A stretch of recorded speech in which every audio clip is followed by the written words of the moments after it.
Hey everybody, it's Will. I'm back with another episode of Creators Outlet. Our special guest today is Mr. Travis Gibb. Welcome to the show, sir. Hello, sir. How are you? Doing wonderful now that I'm awake. It's an important thing, and apparently it's hard for you, is what I hear. Yeah, you've been talking to Chuck, I'm sure. The funny part is you made me laugh with that. It actually got water down the middle of my throat. So if I have to cancel early, it's your fault. You did it to yourself. Yeah, I know. We were supposed to do this yesterday, and I agreed to move the show back. And apparently not too long after a late lunch, I ate a little too much carbs, and my sugar kicked in. And next thing I know, it was like 2:30 in the morning. I'm like, sending you a text back. Dude, I'm so sorry. I passed out. I was waiting. It actually probably wouldn't have worked out anyways. My internet went out for about a half hour at 9:30. So we would have been halfway through it, and my internet went out for about a half hour. It does that like once a week. I don't know why. It just decides like I'm going to take a half hour off. It's very stressful to be your internet, Travis. Oh, I know. I got the same. I got the same thing here. It was it's been okay. Not on anything, and it's been okay this week, but like last week it went out like 3 times. I go, look, I get Comcast is sending bullets through the system to make sure nobody's pirate and stuff. But right. My friend, when he was living, used to be a tech for Comcast, so I know how to get around all that shit. So right. But anyhow, we've got this great big book, Cthulhu Invades Mars. I believe it's Oz. Oh, yeah, it is. Yeah, Mars is a planet. I don't think Cthulhu would really have much to do with an empty planet, but Oz has a lot of cool things that he would like. Yeah, I got a wall load of Mars omnibus sitting over there, and I would just like look in that direction. It rhymes. I get you. So Cthulhu invades Oz. Yes. Tell us how this whole thing came about. Yeah, so I wanted to do an anthology with my friends, but I didn't want the traditional anthology, right? I didn't want to just go, hey, we're going to deal with depression or suicide or human trafficking. Not that those aren't great issues, or even monsters, or like all silent issues, whatever anthology idea we came up with. I really wanted to do something that allowed us to tell one narrative. So I came up with Cthulhu Invades Oz, 2 franchises that do really well on Kickstarter, but don't really do well necessarily at a comic store, right? There's not a lot of Cthulhu comics out there. There's not a lot of Wizard of Oz comics out there. Even though they have been nuggets of those throughout the years, there's never been ones that's like lasted the test of time. So I wanted to do something that allowed those 2 universes to kind of collide. They're both public domain, and allow all my stories to tell one narrative. So what's cool about this anthology versus others is it has a beginning and an end, which I think is really, really interesting. So is this like everybody kind of like takes a chapter and it advances the story? A little bit. So everybody takes a character, and they knew 3 things. So the rules were you're allowed to have a character. Anything you do cannot affect other characters in the story unless it's like you ask that other creator. So Chuck has Scarecrow. If someone wanted to use Scarecrow, they'd have to go to Chuck because Scarecrow owns Chuck. There was exceptions, of course, if it was a flashback to before the war or anything like that, of course. The other thing is 3 things happen. At the beginning, Dorothy sells out Oz, so that has to happen. That's a rule. So that's allowed for continuity. In the middle of the story, there's a whole bunch of people who are assigned to basically war chapters. And that was the wars on the various zones from Munchkin City to the Rose Kingdom to the Emerald City, all these different places. And then the ending was set in stone, how it was going to end. So those are the parts, and they kind of just built stories in between. And then my job is to take those stories and kind of fit them in the best narrative I can. So what I ended up doing, which was it worked out really well, and this was not planned. It does feel like it's planned, and I get to sound like it's planned, and it's going to read like it's planned. But half of our stories are very horror based, and the other half are kind of silly. So what we did is we really showed the effect of the Wizard of Oz magic affecting Cthulhu. So he starts out really, really vicious, and then towards the end of the book, he gets a little silly. It's not that he's not evil and does evil things. He just becomes a little silly, and that's because of the Wizard of Oz magic, because everything Wizard of Oz is a little silly, right? Now, you actually start this book with a story. Correct. Yeah, I set up the whole thing. Yeah, I write a story called The Sellout. I grabbed a young lady who is 14 years old, the same age as Dorothy, to draw it, which is really, really cool. And she drew it, and we kind of basically talk about, basically these creatures from the Lovecraft mythos, not just, Cthulhu, but some of the other creatures come and interact with Dorothy, and we see the repercussions of that, of what that looks like. So I think that that's really, really cool. And because of that story, it kind of sets up everything else that happens. Now, I want to take a look at this. Sure.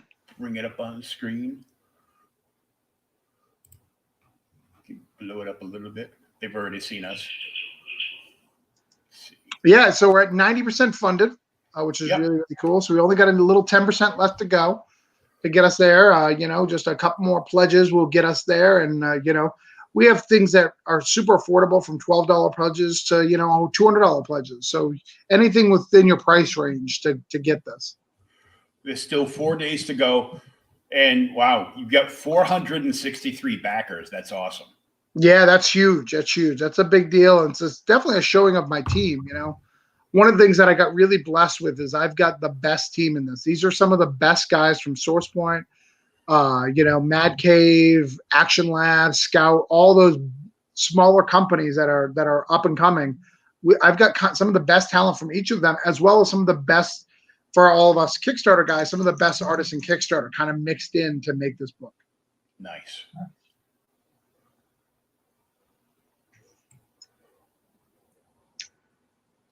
Here we go. 3 dynamic covers. Yeah, I can explain that for a minute. Yeah, so what the covers are, so the first one to the left is the hardcover. So that's limited edition. There's only 200 of those being made. And what that is it's a limited edition Cthulhu painted cover. So it's painted on a canvas that's actually the Cthulhu, not Cthulhu, a Wizard of Oz book. Hand-painted cover, which is really, really beautiful. The one in the middle is the orange cone. That's the one that you get in the Kickstarter. Mm-hmm. That's the main book that you get.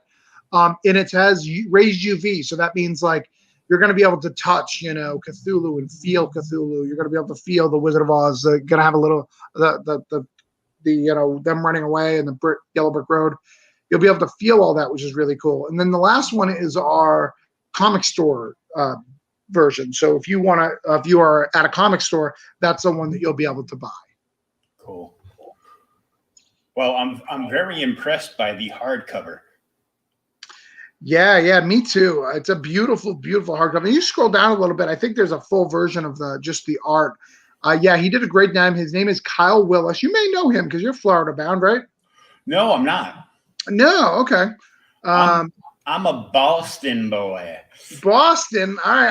I'm from Rochester, New Hampshire. So. Oh, we're kind of neighbors. Yeah.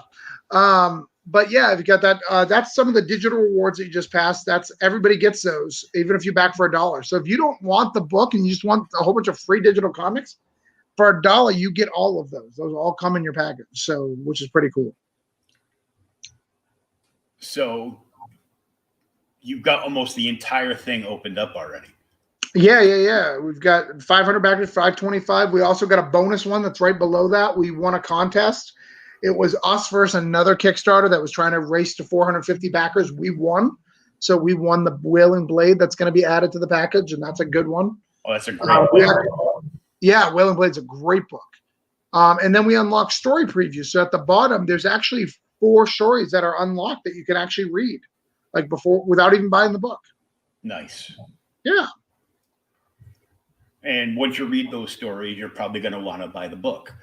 Yes, that's the plan, right? See? You get it. I get it. I do. So that's a really cool one right there, Bloody Brick Road. Because we have so many contributors, what I asked them to do is donate a couple of books to me. So each of them donated like 2 or 3 books. And what I've done is, if you order that package, it's $47. I give you the trade, and I give you 3 first issues from any of the various contributors to this book. So, and they're all signed. So you're getting 4 signed books for $47. Wow. Yeah, it's a pretty good deal. Yeah, how are you going to go wrong with that, really? Yeah, absolutely. Especially when you're talking Kickstarter books. They're already rare. They're already low print runs. So you're getting a lot of stuff that you're probably not going to be able to get at your local comic store. In the holiday gift bundle, $37. Pick a cover and send it to your friend or family. Correct. Yeah. It also comes with a personalized Christmas card, which is pretty cool.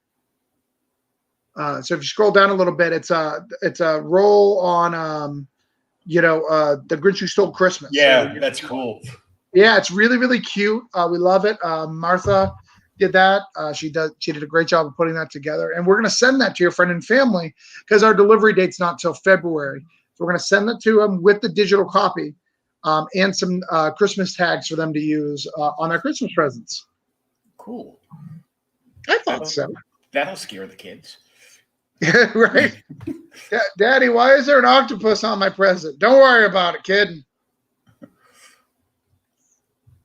And you've got people from all these companies that are working on here. Correct. Image, Action Lab, Scout, Marcosia, Mad Cave, Caliber, Aftershock, Source Point Press. Yeah, one of them we missed is Antarctic Press. We've got a couple of people from Antarctic Press too. Yep. I remember that publisher from the 90s. I mean, they still exist. They do some stuff. Oh yeah.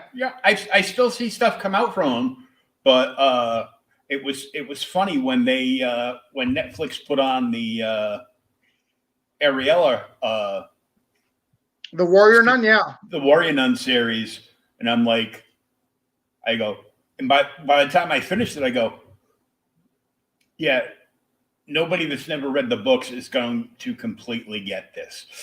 Right. Well, and it's funny is he sold that property, so it's not even in Arctic. So that was weird. Yellow Brick Road. All right, here's a list of creators. Richard Rivera from Stabity Bunny. Shadowplay, head of Scout, imprint from Scout Comics. I actually have a variant Stabity Bunny that Martin Dunn did, and the cover of, and some of the guys sent it to me as a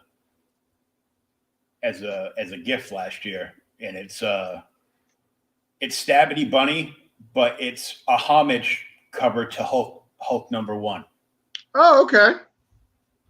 It's pretty rad. Is it with Scout Comics or is it before Scout Comics? Because I know there's some rare Stabity Bunnies out there that were before Scout Comics. This was from Jason's Illuminati, comic book Illuminati. Oh, okay. David Byrne from Stake. Yep. Co-publisher of Scout. Yeah. I'm looking forward to that series. Russell Nullity from Ichabod Jones, Monster Hunter. Greg A. Alelsi. Insawara Spider. Jonathan Hendrick. I was just talking to him yesterday. Yeah, he did great on his debut launch, and I got him early. This is the first thing he did prior to any of that stuff. This is the first thing he did.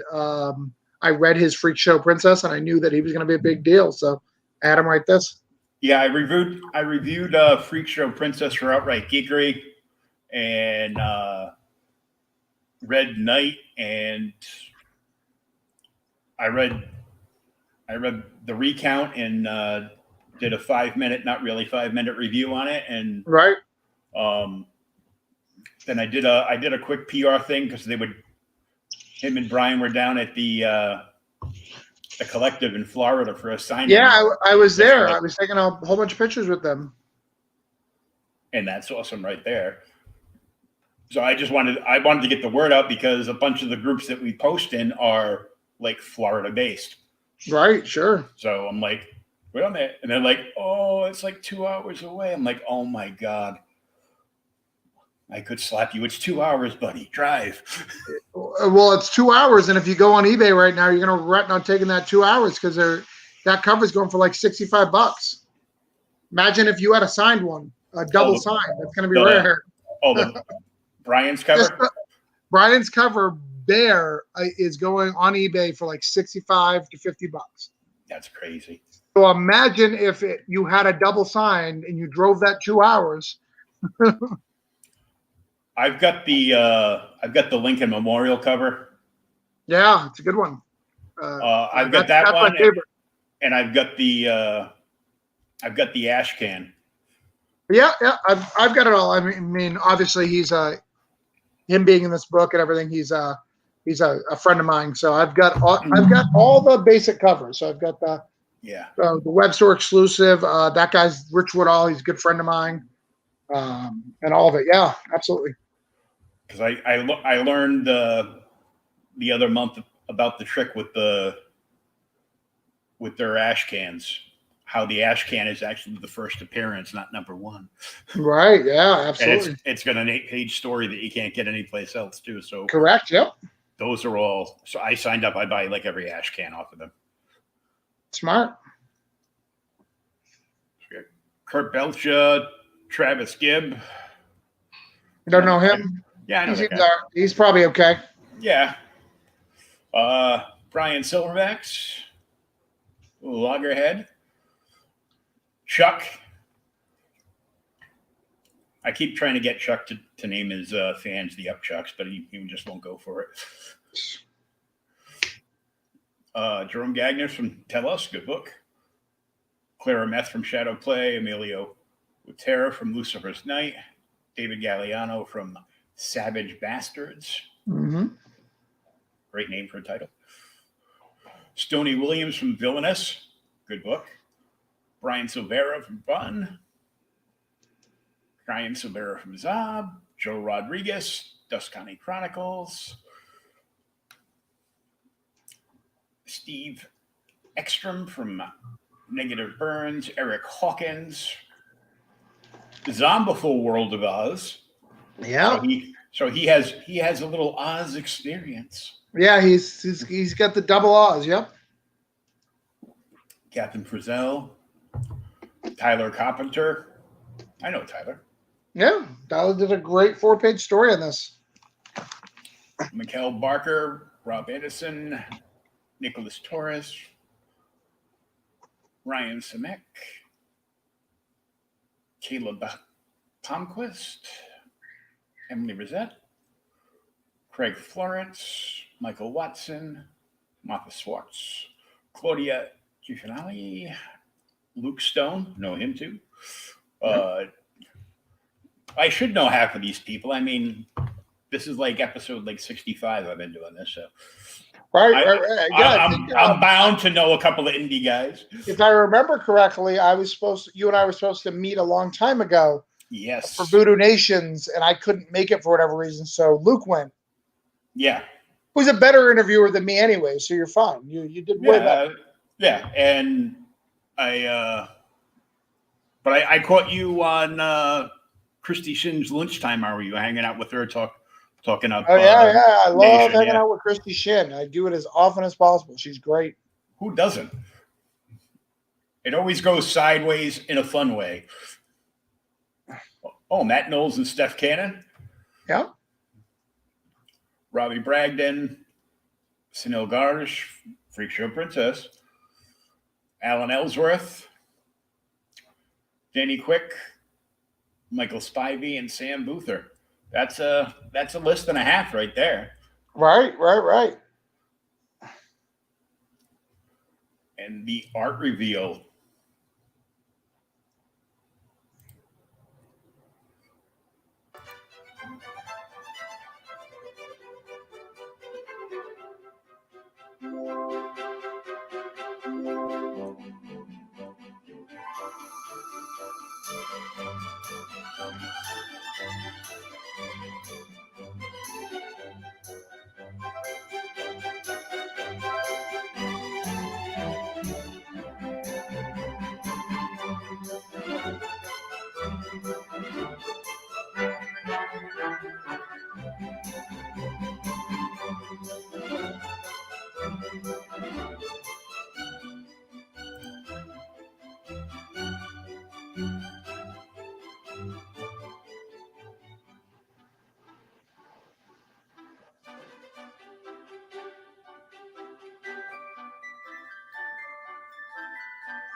So, what else is going on with this? Well, let's see what else we've got. Let me go through the campaign itself and make sure you got everything. Like I said, we got 4 days to go. We got 1,900 to go. We've upped since we've been talking, so we got 1,900 left to go through. We've got a lot of pledge levels. We got prints and all sorts of things. But as you can see, I mean, these are top guys. These are top guys in the indie market. It's a good way to support a whole bunch of people. The other thing that is good to back a book that Orange Cone does that I do, and this isn't to brag, but I have a commitment where I don't launch unless it's done. So the book is done. I mean, we're doing edits and stuff like that, but all the art is in. So we're working on just getting that art in and arranged, and it's all been lettered. I sent you a copy before we even went on the show, of the current work progress. I think that's like 135 pages. We're getting there. We'll be absolutely finished and ready to go and ready to get this out to people by the time it all ends. So I think that's a really interesting thing and something that you can feel safe when you look at this book versus another Kickstarter. Yeah, the project's complete. It's just in final editing mode. It's over 145 pages. It's going to be available in hardcover if you get on the hardcover pledge. Right. UV spotting, glossy art paper. It's all top shelf stuff. Yeah, exactly. I think that that's the biggest thing that I like to get across is that it's a sure bet. We've been working on it for over a year, getting this book together. Lots of blood, sweat, and tears went into this book, and I'm excited to get it to you guys, and excited to get it out to the backers. 4 days. I'm so excited for this to be done.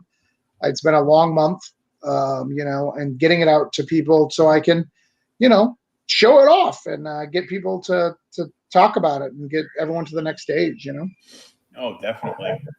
And this is a peek at the story you started off with the young lady at what, 14 years old? Yeah. So what we did is we took a little bit of each of the stories. We took like a little screenshot so you guys can see like a picture from each of the stories. Mm-hmm. If you scroll down, that's the Dorothy and some of the art called Betrayal of Oz. There's the Tin Man story. I think that's a beautiful image. That's Jonathan Hendricks' story.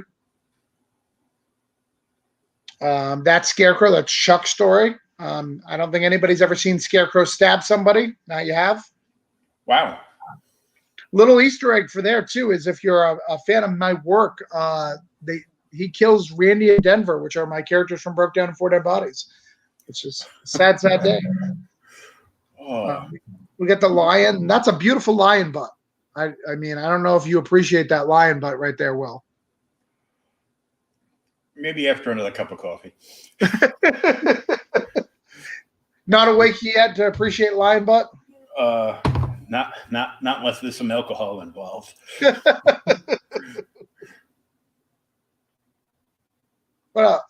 next one we got Toto. That's Eric Hawkins and Caleb.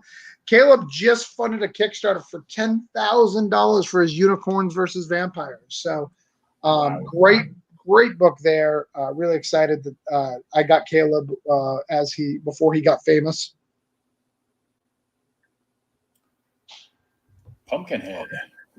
That's David Byrne's book. Steak is such a big deal for everybody, but the other big deal is Brian Silverbacks. I mean, that guy's making waves. This is probably his last panel work. Brian tends to do only covers, and he's since he made this, he's decided to do only covers. So this is probably your only chance to get his line art. Yeah, that's cool. That's Rob Anderson's one right there. It's kind of told in like a stained glass, so that's the Yellow Brick Road. So we got a story about the road.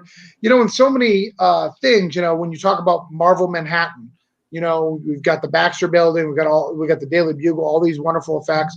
In the Wizard of Oz, the Yellow Brick Road is just as important to the story as anything else. So we felt amiss if we didn't write a story specifically about the Yellow Brick Road, and that's what Rob took on. Cool. Yeah, it's definitely a different take. Yeah. And there's Tyler's. I mean, that's a beautiful image by Tyler. That's a character called the Man in Yellow. For those who are Cthulhu fans, that's a big character. People love that character. So we're happy to have a story with him.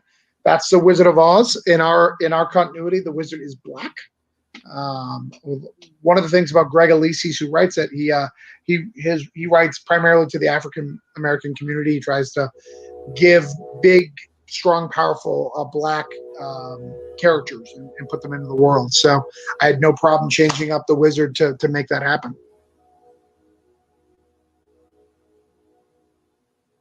Steve Esrim, one of the things I didn't mention in the article, but he used to work for Newsarama. He used to do a lot of the articles from there. So you may have heard his name from that.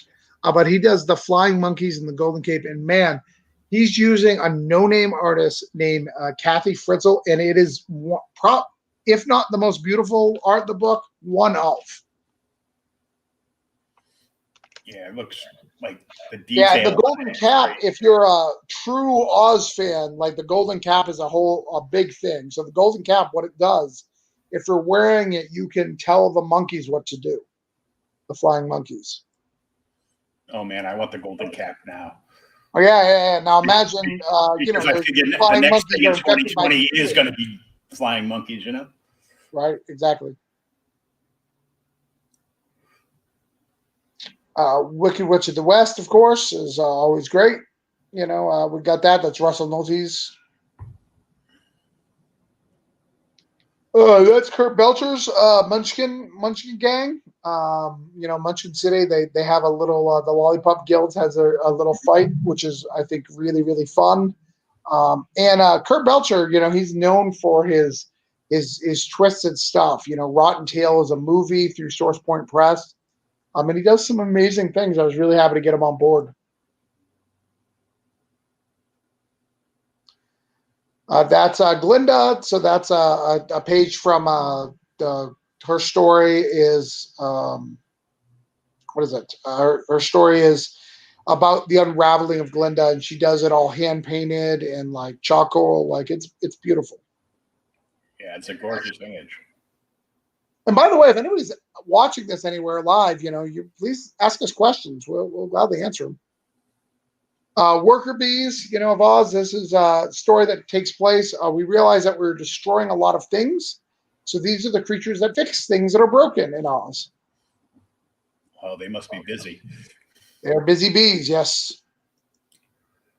The Wheelers it's a great story. They're from Return to Oz, if you've ever seen that movie. Mm-hmm. So the Wheelers are really, really fun. And then Belinda the Chicken, who is in the books almost as much of a pet to Dorothy as Toto. And then Joel writes a story. We're writing it as Wizard of Oz Invades Cthulhu. We can't just have Wizard of Oz characters, so we wrote a Cthulhu story. And Joel Rodriguez, wrote that one. Only makes sense. Right. It's just fair, right?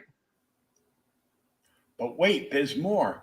Yeah. So in this book, what we did is we did poetry. So in between all the different stories, we added some poetry from David Gresham, who's a great poet. He's got several published books under his belt. He wrote the poetry in between to kind of be a palate cleanser for one story to the next, giving some familiarity. And just to make it a little like a Lovecraft, right? If you read Cats of Uther or any of the Lovecraft stuff, it's kind of poetic, so that adds to it.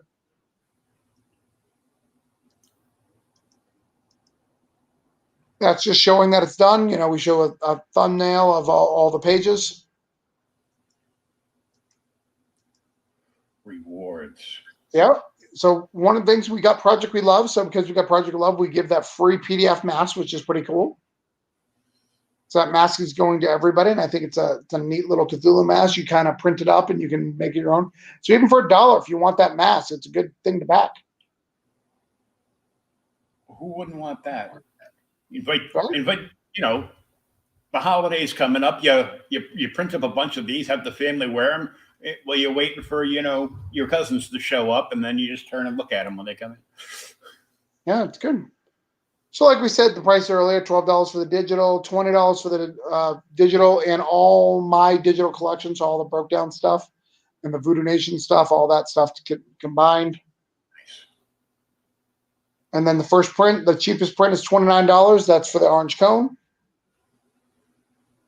For $35, you get that in the print.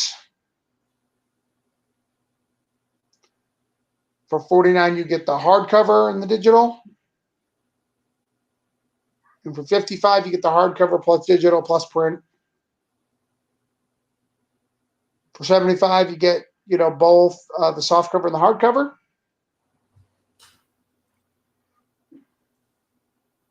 That's the first box kit. So that box kit comes with an extra print. It comes with some poppy seeds. It comes with 2 metal bookmarks and a Cthulhu Invades Oz pin.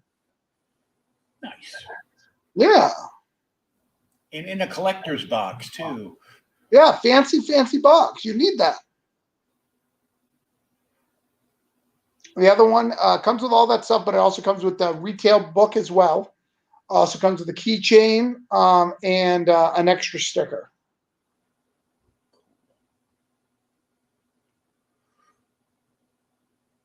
The creator package. Correct. So what the creator package is you can actually be in the story. You can actually write a story. It's like $350, and you get all that stuff, and you can actually write your stuff. Oh, I'm sorry, not that one. That one's actually different. So that package is $1,000, and what you can do is you can make a team for a 4-page story. So if you're a comic creator who wants to create something, this is a good package for you. It allows you to, pick basically a team of artists, of writers, of editors, and letterers, and they all get together to help you, make a 4-page story for your comic. Oh, nice. But you can use their names, which is cool. Like Jonathan Hendrick in his recount right now, you can hire him and get him to write a story for you, which is going to help you further down the pike,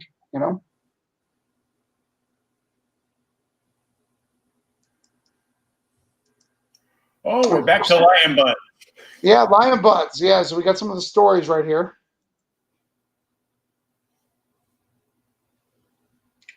And those are kind of, if you watch this, you can, make sure that you get it and take a look at it.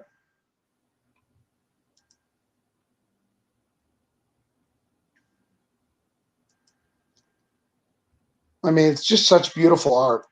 Yeah, that image right there is it's a good one. Pretty rad. So.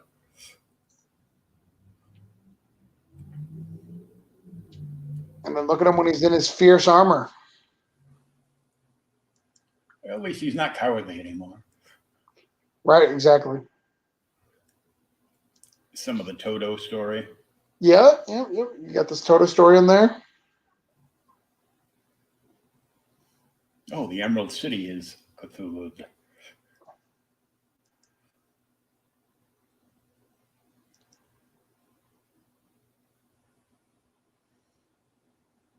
And you got the Wheelers. Yeah, it's cool to see the all the different styles, story to story. Right.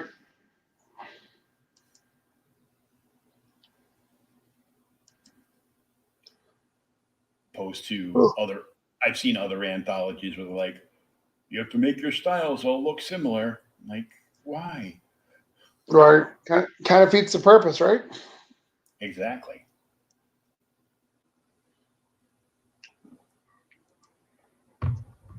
And that's a Scarecrow story from Chuck. That's the first part of it. TikTok.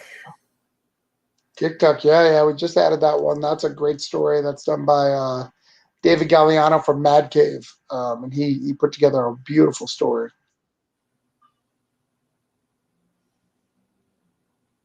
I mean, the whole book looks fantastic. Yeah, thank you. We're very proud of it. Sorry, I'm yawning a lot. I'm tired apparently. Well, you're prepping for a busy weekend, so. Yeah. In fact, I wasn't gonna have any interviews today, but since we missed yesterday, we figured we'd do one.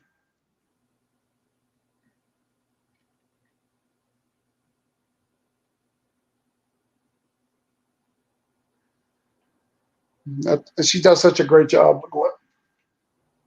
Oh yeah.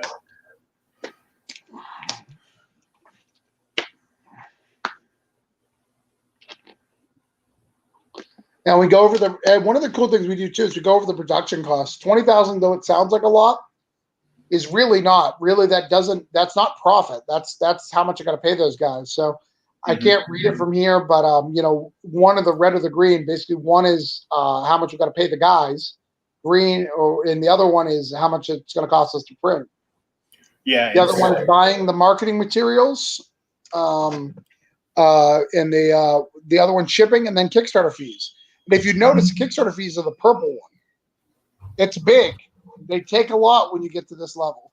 Yeah, you got 8,000 for the creative team, 7,000 for printing, another 1,500 for shipping, another 1,500 for marketing materials, and then Kickstarter takes 2K out.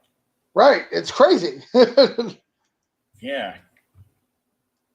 So I know the majority of the money goes to production. So yeah, exactly. It goes to production of the books and of the thing. Yep. And this is just I added this at the bottom, and this is kind of just showing my history on Kickstarter. I have that many books that I've printed on Kickstarter, and all of them have been fulfilled and taken care of.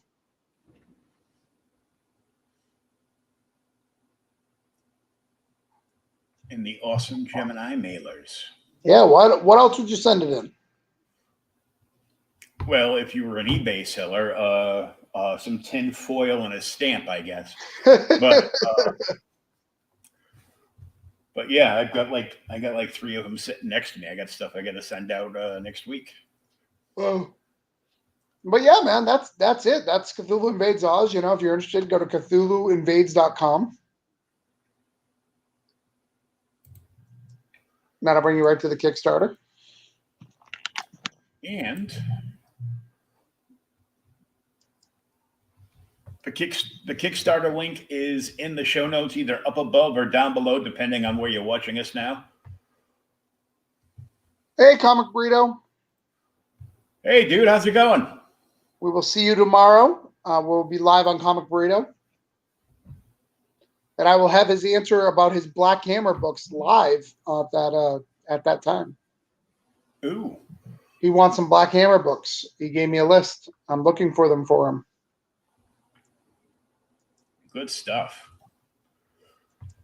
But we want to woo-hoo. We will address that tomorrow in person. So we got 4 days and a little under 2K to go to hit the goal. Yep.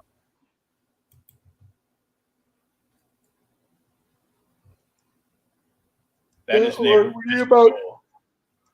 Sorry, I'm yawning. Oh, okay. Well, we'll figure it out. Somebody will get their books.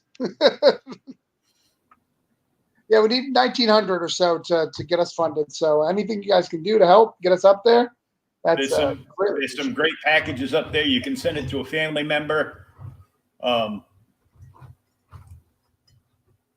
You can send it to yourself, which is usually the best bet. Send it to yourself, but you can still send out a gift to a friend or family member. And what's better than the gift of comics for Christmas? Exactly. We're gonna take care of you. I always do. I always take care of people. You're gonna get the book as quickly as possible. We have the February delivery date. You are probably gonna get it way before that. The reason why I put February, I've never done a trade before, like flat out. So I'm gonna do a lot of things like I did on my first comic. I'm gonna want a proof. I'm gonna want to look at it. I'm gonna make sure it's right. I'm gonna give it one last look for typos. I'm also gonna make sure it feels right, the weight feels right, that it doesn't feel cheap. All those things are going to be done. So that just takes time. you know. So that's what we're going to do. We're going to make sure it's done right. Get it in there, get it done right, and hopefully next year y'all can take your Cthulhu Invades Oz book out to some local cons and maybe get some signatures on it from some of these guys. And yeah. Well, there's a couple packages, you know, they weren't pictured, but you can actually get it signed by at least 5 guys. Because in my hometown, we've got 5 guys and big guys too. Jonathan Hendricks, who we just talked about for the recount, David Galliano from Mad Cave, the co-publisher of Scout, David Byrne, will come down and sign some books. I'm going to sign them. My wife Heather's an editor in the book. She's going to sign it. The 14-year-old girl who did my story lives locally. The poet lives locally. So we've got a decent amount of signatures that you're going to get on your book if you back it. And I'm also sending it out to all of Florida. So Florida has about 17 of the creators of the 50 in it. So all of them are going to be invited to come out and get the book signed together. So, and pick up their comps and all that. So we're going to set up a night. So I'm going to get as many of them to sign. So if you buy that package, you may get 10 to 15 signatures. Oh, cool. Yeah. Now, do you guys have a store signing set up for when this hits? I will. I don't ever set up store signings until I have them in hand. So, and that's just the stuff. But yeah, of course, we'll have store signings signed up all around the different places. We're even talking about going to Texas to do one. So, Texas. Oh, might that be Space Cadets? Yeah, Space Cadets. I will have one in your neck of the woods. I'm a big fan of Jetpack Comics. That's what from my hometown. I'll be flying up there early January to deal with some family matters. And when I'm there, I'm going to do a Broke Down Voodoo Nations and Cthulhu Invades Oz signing. Maybe even go down to Boston and do Friendly Neighborhood. I know they really, really love indie guys over there. So maybe go down to there and get some signings. There's a couple of them in Boston that I've got to meet. Bob Sally's going to bring me around. Oh, cool. So. But that's where I'm from. I mean, you'll see me, Boston and England, like cons. Like if you want to see me at a con, go to Florida, go to New England. Basically, any place where I don't have to rent a room. Because you can drive home from Right. Boston and Right. and Florida. You know, you can stay at probably like anybody that's worked on this book. Right. Exactly. Well, I live in Florida. Just my family lives in New Hampshire, so I can stay with my family, So go back and forth, yeah. And the greatest thing about New England, unlike Florida, we're not afraid to drive 2 hours. It doesn't freak us out. It's not a big deal. In Florida, anything over 45 minutes is a thing to do. And like it's crazy. People don't like to drive around the state. And that's why people from Rhode Island retire and move down to Florida. Because Right. Rhode Island's like this big, and I'm originally from there, but I transposed to Mass many moons ago. So Right. And I'm like, the average Rhode Islander, if they have to drive more than 10 minutes, they won't go. Yeah. And that includes like, well, we want to give you a job. We're going to pay you like 6 figures. It's like 3 exits. It's 3 exits too far. You have anything closer? Right. Like, how lazy can you be? Well, I mean, Massachusetts is pretty lazy too. I mean, there's many things if you go to Boston where there's Dunkin' Donuts next to Dunkin' Donuts and Dunkin' Donuts across the street. Apparently, just in case you missed your exit, you got to make sure you can get it. I mean, they're so lazy, they got rid of the toll booths, and they're just like, we're going to charge your plate. We don't care. We know there's no other way to get in. We're just going to charge your plate. It's whatever. Yeah, they did that to me, and I kept forgetting to pay the stupid thing, and ended up like $1.80 toll cost me like $31.50. Right. And it sucks too because there's no way to avoid it. There's no way to get into that place and avoid that toll. Like if you want to go to downtown Boston, you have to drive over that bridge. You just have to. There's no way. I mean, I guess if you went all the way around, you can. But if you're coming from the East Coast, like New Hampshire, Maine area, or other side of Boston, there's no way to get there without going over that bridge. One way or the other. Stupid Tobin Bridge. Right. It's the greatest scam that Massachusetts ever came up with. That and their $87 parking. If you want to go to Boston and drink for a night, you got to start out at $87 to park and then figure it out from there. What you have to do is you have to go to Attleboro, Right. Park at the T, and take the T into Back Bay, and then just get off in the new garden and just walk to wherever. And well, I can't but I'm in a wheelchair, so I get special privileges. Well, yeah, I mean, I've had to go as far as Salem before, where I was like, all right, I'll park in Salem and drive take the train back, like whatever. Yeah, anything's better than the last time I went there. My cousin gave myself and my daughter, who was like 6 or 7 at the time, tickets she couldn't use for a Bruins game, and I'm a huge Bruins fan. Yeah. So we drove in there. The game was free, but it cost me like $68.50 to park. Right. And I'm like, oh. Yeah, the last time I was up there, so my daughter is a basketball fan. I'm not really a basketball fan. My daughter is. So she's gone to tons of Orlando Magic games. And then we were down there, and there was a decent price on Celtics tickets. So I was like, all right, well, why don't we go see a Celtics game? And we were in the nosebleeds, but my daughter was like, why is everyone so mad? Like, they're not mad and rowdy like this in Orlando. I was like, yeah, this is tame for Boston fans. Go to a Bruins or a Patriots game and you'll see row. This is calm.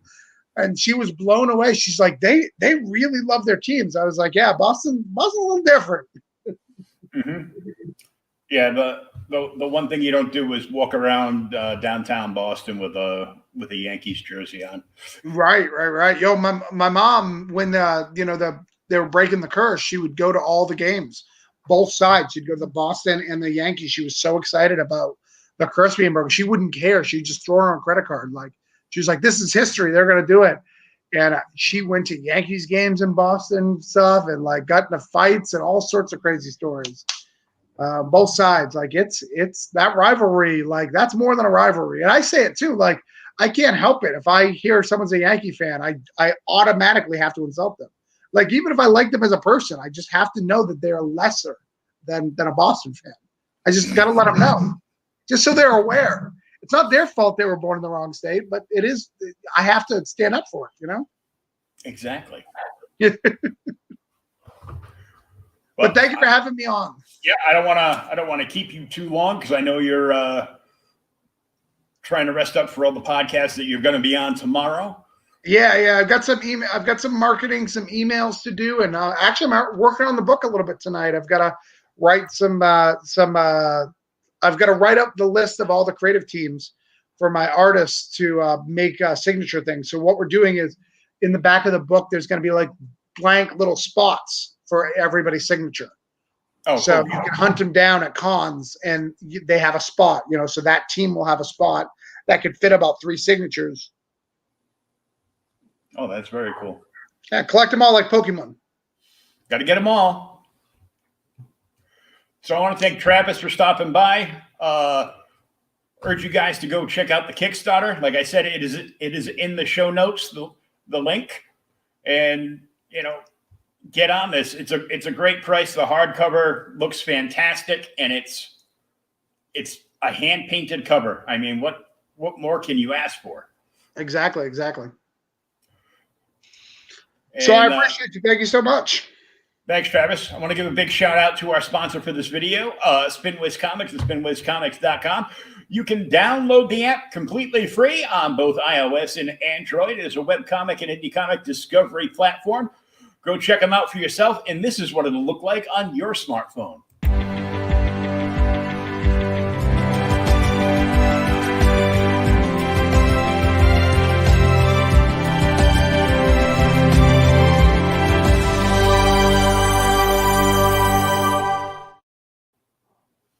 All right, everybody, that's going to wrap it up for this issue. And Travis, we'll talk to you soon. Yeah. Well, I also want to say, since we're talking about SpinWiz, you can download all my breakdown, all the Orange Cone stuff is on the SpinWiz platform. So you can, if you want to read my writing, you're more than welcome to on the SpinWiz platform. Yeah, go check it out. And every page of comics you read when you logged into the app, you get added in for contests, for giveaways that they do at SpinWiz for monthly, quarterly, and yearly giveaways. So go check it out for yourself. Awesome. Thank you again. Thank you. Have a great night.